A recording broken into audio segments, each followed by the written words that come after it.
Welcome into another episode of From the East Side, TexAgs student podcast for students, by students. Again, back with your favorite students, Kay Nagley, and my co-host, Luke Evangelist. Maybe not my favorite student, but, it's Yeah, debatable. we know you've got a couple of those. Okay, whatever. People higher than you for sure. Anyways, it is hoops season finally in Aggie land, and we are super excited. We have some Pack Reed propaganda to talk about, including some on the women's basketball side. Yep, on today's episode, we sat down with star returner Sahara Jones. We also talked a little Aggie volleyball with Kennedy Cavin. Make sure you Pack Reed for those two sports. And then we also sat down with Allie Russell, former Texas A&M soccer player, and our very own employee and friend at TexAgs to talk about A&M soccer's run in the NCAA tournament. Yeah, they have a big one coming up this Friday. But overall, let's check it out. Year 2 of Joni Taylor is happening in Aggieland, and we are sitting down here today with Texas A&M women's basketball's Sahara Jones. Sahara, we're glad to have you. If you could tell us just a little bit about how you came to A&M and then ultimately playing at A&M, how you've liked it so far. I came to A&M in my COVID year, so that was a different year, of course, for everybody. We were just learning, the new rules for COVID, and I came in under Coach Blair. So, of course, it's a bit different system now, but my first year, we were in COVID, so, we didn't get to do as much as I thought we would do in my college experience. And that year, we went to the Elite Eight, and, it was really good. It was fun. I had a great time with my teammates. I didn't get to play that much that year, but I was just happy to be there and happy to be under Coach Blair and just happy to experience what I got to experience. So in high school, we did a little bit of research, and you were a 4-star recruit, and you took your team to multiple state championships. What was it like playing at a high level and then getting recruited by Coach Blair? Just what was your high school experience like? My high school experience was really fun for me, actually, taking my team to state 2 times. But, I wouldn't have been there without them, of course. And then I played for San Antonio Finest, which got my name out there. And I was just playing good basketball, and the people I was around was playing good basketball as well, which made me look good. And then we started going to tournaments, of course, and all these college coaches are recruiting me. And Coach Blair was recruiting me since I was in the 8th grade, I believe. Wow. So that was for a long time. Yeah, he was on it for a while. And, that's what kind of led me here, and just how he worked the program and how many people he sent off to the pros. Mm-hmm. So Coach Blair retires, and then Joni Taylor comes in. Tell us what that transition was like, and then what were your first impressions of Joni Taylor? I was really nervous. I didn't know who the coach was going to be at first, and I was like, what am I going to do? I want to stay. I'm not the type of person that'll just leave and transfer and go into the portal. And I was just let's just see what happens and stick with it. And so then they had Ross and forgot her name. We call her Beyonce, but we're gonna say Beyonce. So Ross and Beyonce had came in, and they were asking us questions what do you guys want in a coach, and what do you guys think you need, and all this other stuff. So we were just naming these categories, not knowing that they already had picked a person. Oh, really? Yeah. And so then the next day we come in and we see it's all on the headlines. It's Joni Taylor's going to be the next coach. And I was like, phew. I was like, we have a woman. And I'm just like, okay, I can do this. I'm going to stay here. Yeah. And then she got here and she was talking to us in the team meeting room. And it was just wow. I have a new coach, and when I first met her, I was like, I'm a bit nervous because, she was just looking and staring, and I was like, I don't know what to say. I can't really read her. Is she mean or what? Yeah. But then getting to know her, she's a really nice person, and she's helped me along the way. That's awesome. So when a different coach comes in, it can be common for some players to want to transfer out. Mm-hmm. What specifically was it about Joni Taylor and A&M that made you want to stay? She believed in me. We had a conversation, and she's like, I'm going to get to know you guys on a personal level and stuff. And so I went to her office, and we had talks for 2 hours. Wow. And we were just getting to know each other on deeper levels, and we just clicked right away. And so her taking the time out to get to know me before she came here and got the job, it really just made me want to stay. And then the coaching staff that she had brung in, they were the same as well. I've gotten to know them at deeper levels as well. So that's what made me want to stay. It's a good thing you did, because last year you had a lot of success with played in 20 games, started in 19 of them, and then averaging almost 10 points a game, 5 rebounds. What was your junior year experience like? My junior experience, it was going good until, of course, I had got hurt. So I was just like, it kind of went a little downhill from there. But through that process, I had Stacy, I had the other coaches helping me out and just making me feel like I was a part of the team, of course, even though I wasn't playing. And it actually kind of hurt because, my freshman year I didn't play as much, not my sophomore year either. And then my junior year, Joni had came in, I became a starter, and I was just looking forward to, be out on the court with my teammates and just having fun. And so when I hurt myself, I was just like, what am I going to do? And I haven't played a full year of basketball, like I had no experience. And so now coming back this year, it's just a real full circle moment for me and just being on the court with my teammates and having fun. That's awesome. So this year y'all are returning 6 of your top 7 scorers, and you bring in 4 transfers from the portal. We know how y'all have mixed on the court, but what's that been like off the court with the new players coming in from their previous programs and then the existing chemistry that y'all have? At first, it was a bit nervous, of course, because you never know how other people are going to come into your program, not knowing what they came out of from their last program. But we actually all clicked, and we really do all get along. Like, it really is family-oriented, and we just have fun, and we know how to, play around each other. We know when to get serious, and we just, have this chemistry and connection that, most teams don't have, and I feel like we do really well. 2 games into the season, how are y'all feeling about it so far, and then just what you could accomplish this year? We feel good about what's going on so far. We just know that we have to level up when we play teams that aren't at our level, and we always kind of let them come back into the games. And we've talked about that a lot, with our defense and transition and stuff. So we're just trying to put everything together. It's only the second game of the season, but we really are out there getting a connection with each other and just having fun. What are your goals long term for this season? Long term? Yeah. I just, want to win. I want to be out there with my teammates, and we want to win. We don't want to play on Wednesday in the SEC tournament. That's what we don't want to do. We want to put ourselves in a good position where we're able to come in the SEC tournament and dominate and just do what we do. And, of course, make it to the NCAA tournament as well. As we know, Pack Reed propaganda has been spreading quite a bit around A&M's campus. What is your message to the 12th man from your team and just trying to make an impact on Packing Reed? I think you guys should Pack Reed. We have seen you do it over and over again for the boys, and we've seen you do it for us actually not too long ago when we played Texas, but that's not the only time we need you guys. We need you every game, and we just need you out there cheering for us and having fun, and we're going to make it worthwhile. Awesome. So we want to shift a little bit to your life off the court. What's been your favorite memory, maybe traveling or just getting dinner with the girls? My favorite memory, I don't have one from this year yet, but we are going to travel on Thursday. So we're going to see what that does. But a favorite memory that I have is actually from my COVID year, which is really shocking to people because we were just so inside, in a bubble. But my freshman year was probably the best year. Was one of the funnest years I've had, just because I'm always with my teammates 24/7, but that was a time you were really with your teammates, y'all were everywhere together. So just going to the tournament in San Antonio and just walking around and we literally ate out sometimes with our mask on and stuff, but it was just fun and it was just a different experience. So say you're talking to someone not from College Station and you're recommending a place to eat. Where are you recommending?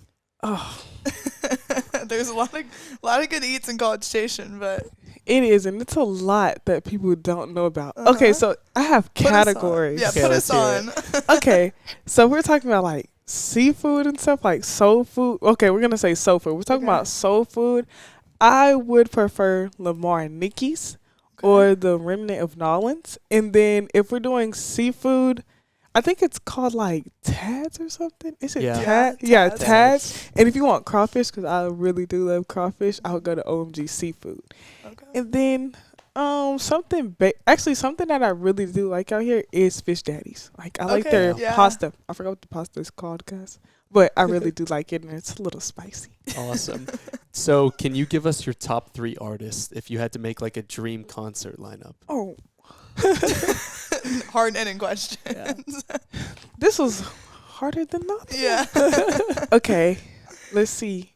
So, of course, I'm going to go with Lil Baby. Yeah. He's always going to be up there at the top of my list. And then, who else? Oh, my gosh. Who else? I've been listening. You know what? I do love me some Bryson Tiller.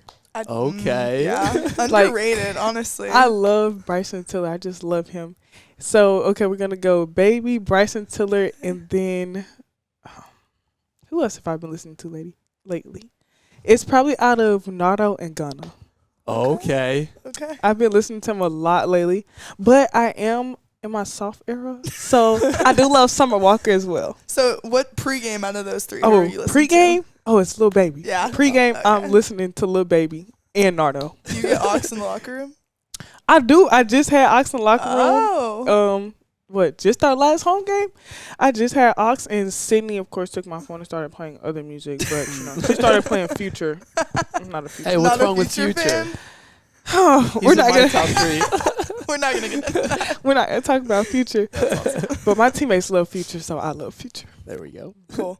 We're gonna do some rapid fire, kind of in the same thing Okay. as you. Just try to spew it off as fast as possible. All right? Okay, wait. You ready? Yep. Yes. The first one's a little challenging. Okay. Best Joni and Taylor impression. Ladies, we need to turn it up. Turn the pressure up now. Can The you little hand. give us your funniest teammate? Janiyah. Janiyah is the funniest teammate. Y'all, she just be screaming. Like, she just be like, I don't even want to scream in the headset, so I'm not even going to scream. But if you know Janiyah, you know she's probably the funniest teammate just by the stuff that she does. That's cool. Favorite pregame meal. Texas Roadhouse. Ooh. Okay. Yep. You gave us your pregame artist, but we need a specific pregame hype song.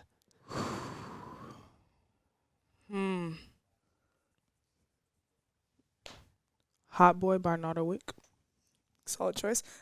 What's your basketball ick? Something that just icks you out. Like, Some people have like a certain way that people roll their shorts or a hairstyle or just the way people wear their socks, something like that. That maybe you're just like, bugs me a little bit. my basketball ick is when people yell and one and I didn't touch you. And if you kind of do it in my face, like, it's like, girl, okay, whatever. I can't Do lie. you? That's like my favorite thing to do actually when I'm hooping is and one. Okay, but somebody has to foul you just for you to do. You just can't be yelling and one if nobody didn't touch you. But then it's funny. Oh, you're just trolling. What is who's got the best drip on the team? If we're talking about like streetwear, it's Janiyah and KK. For sure. And we're talking about like, girly, like, let's go get cute. Mm-hmm. I think it's me, I'll be getting Okay. real cute, dressy, like putting on a little dress or skirt or something like that. I like that. So yeah. Who's your best friend on the team? You may have many. So I have two. Uh-huh. I really do have two. It's KK and Aisha, Awesome. What's the coolest arena that you've played in? Tennessee. Yeah. Yes. That's If anybody asks me, like, I just love their gym. Like, it's just so beautiful, and I like their color as well. But it still beat the hell out of Tennessee. Yeah, for sure. Okay, so out of between you and Joni Taylor, 40-yard dash, who's winning? Me! If y'all don't know, Joni does run a lot, and she's really, really competitive. But, like, I'm competitive as well, so I guess we're just going to be going neck and neck. But one thing about me, I'm going to win, and I'm faster. What about And Joni, if you see this, I'm sorry. well, she might have you in this next one. What about bench press? Oh, Joni has it. Yeah. She has you. Look here. These arms can only do so much, but have y'all seen Joni's arms and that cut in her arms? She can bench press. Like, she got it on that one. What about one-on-one? Me. Definitely me. Okay. And then finally, who's your idol on and off the court? My mother. She did play basketball, so she's, she taught me. I wasn't a guard at first, guys. Like, I learned post moves at first because my mother was a post, so she was teaching me at the time.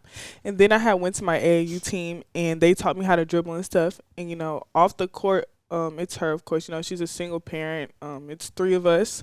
I have 2 brothers, and then there's me. I'm the youngest. And, she's just been a role model. She always has taught me to be a leader, to speak up for myself, and I just love her in the way that she carries herself, and she's taught me how to carry myself as well. So I don't think I wouldn't be here without her. We love moms around here. It's a Yes. solid idol. Well, Aggie women's basketball has a big matchup with Purdue coming up, an NCAA tournament team last year, on the road as well. So that'll be a big one. If you could speak to that a little bit just before we go. So we did play Purdue last year. We lost, I believe it was about 4 or 5. It really was a good game. I think that's one of the best games we did play. And, now we're just ready to go play them at their place and get the win. Of course, they have some returning people as well. They have a shifty guard, number 23, and then their point guard is a really great facilitator. She finds their shooters. And, they're just a good team, and we just want to go in there and be efficient and do what we do best. Well, we're wishing you the best of luck this week. That is Sahara Jones. Thank you. Once women's basketball comes back from a big road trip, they will be back at Reed Arena this Monday. They will be taking on Houston Christian at 7 p.m. So let's keep that Pack Reed propaganda going. Yeah, you know what we always say, make sure to pack Reed on all days that end in Y. So if you think about it that way and logically, you should be packing Reed on Monday and on Sunday for A&M volleyball taking on Tennessee. Let's hear more from Kennedy Cavin about that matchup. We are back with TexAgs student volleyball reporter Kennedy Cavin. So Aggie volleyball unfortunately just lost on the road in Columbia in 4 sets. What went wrong in that one? I know they fought back, but ultimately could not get it done. It was a really hard fought match from what I saw. I think it was kind of a heartbreaker, honestly, to lose that 4th set there at the end. There wasn't really anything that went wrong necessarily. I think things just were going right for Mizzou more than they were for A&M, honestly. A&M played really hard.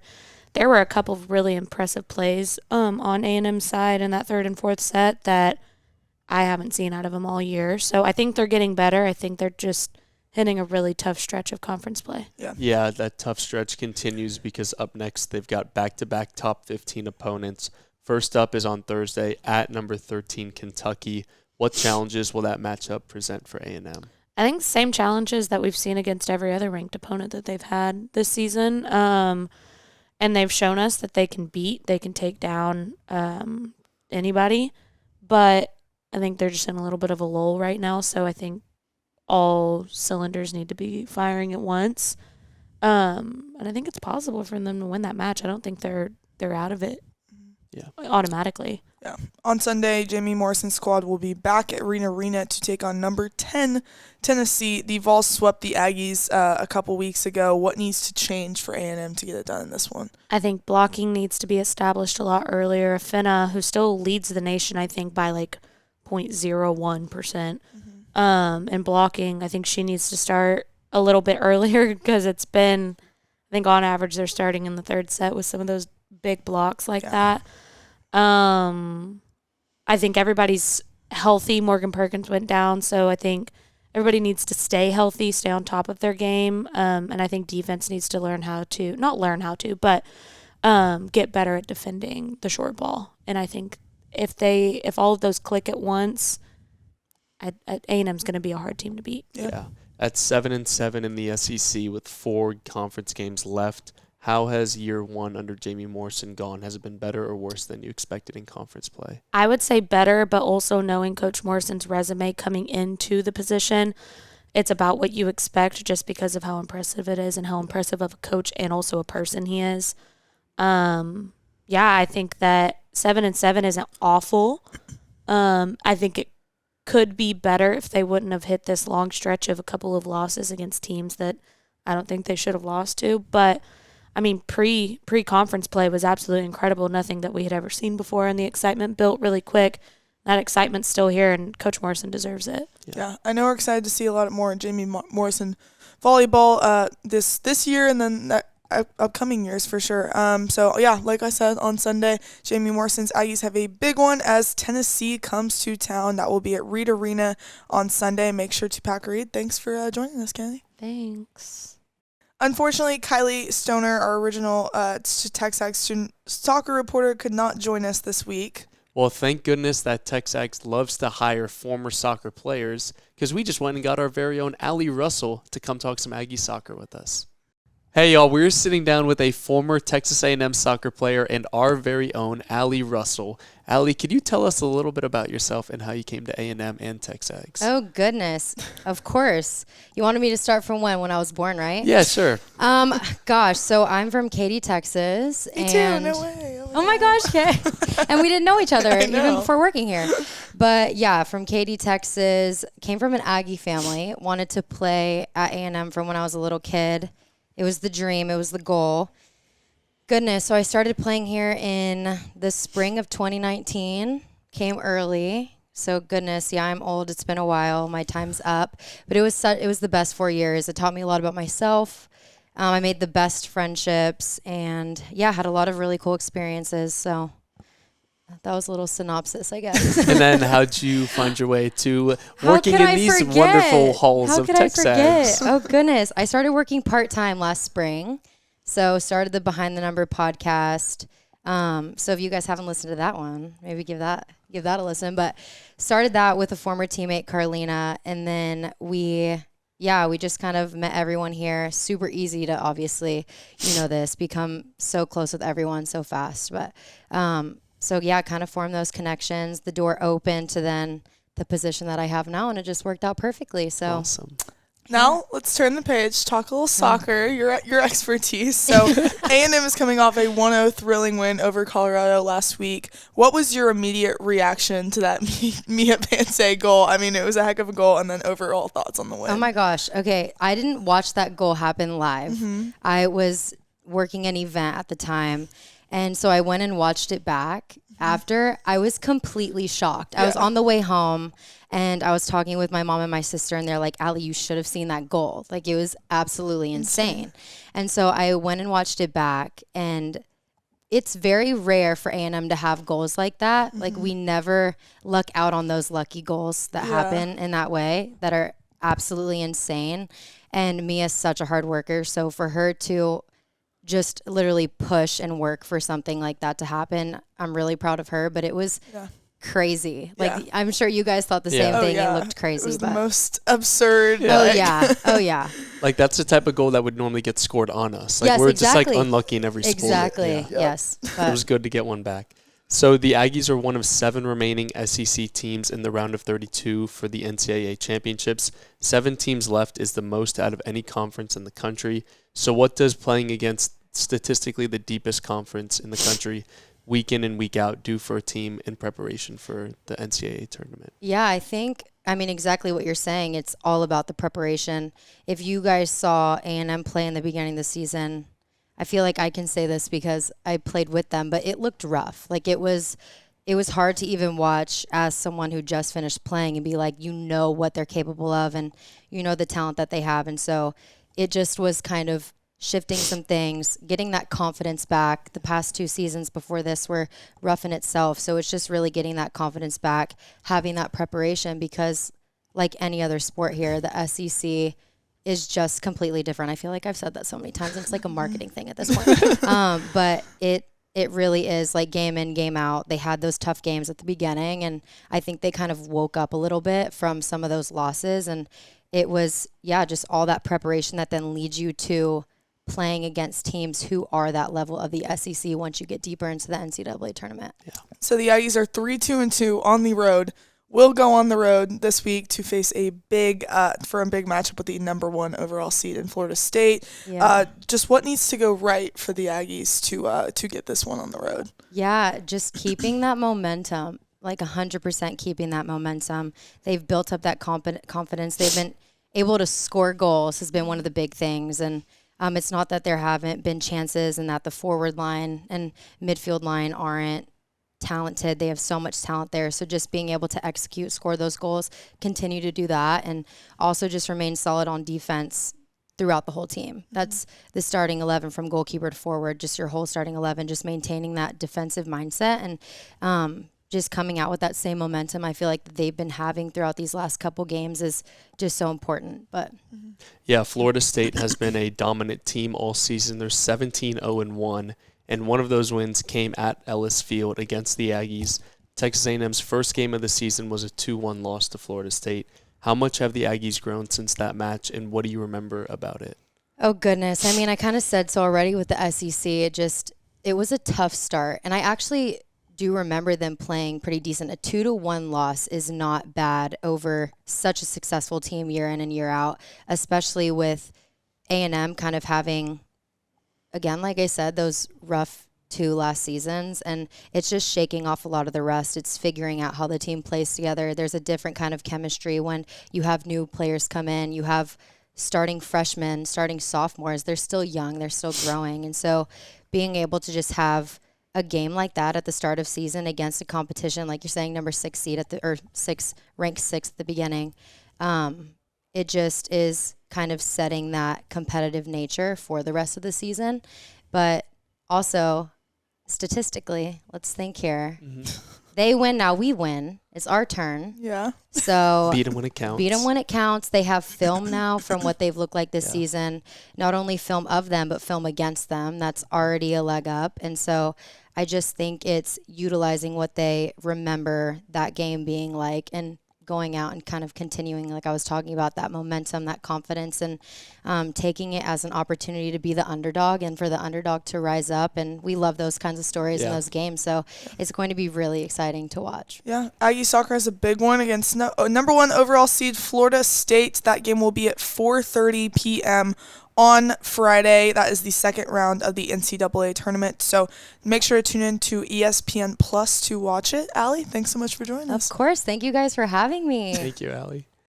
Thanks for watching another episode of From the East Side. Unfortunately, it is me and Luke's last time actually sitting from the east side of Kyle Field coming up this Saturday. We're getting old. It's sad.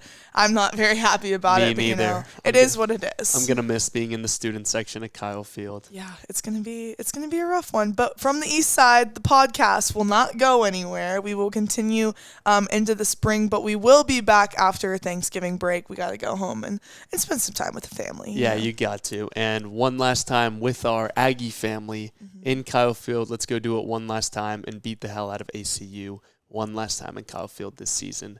Thanks and gig 'em.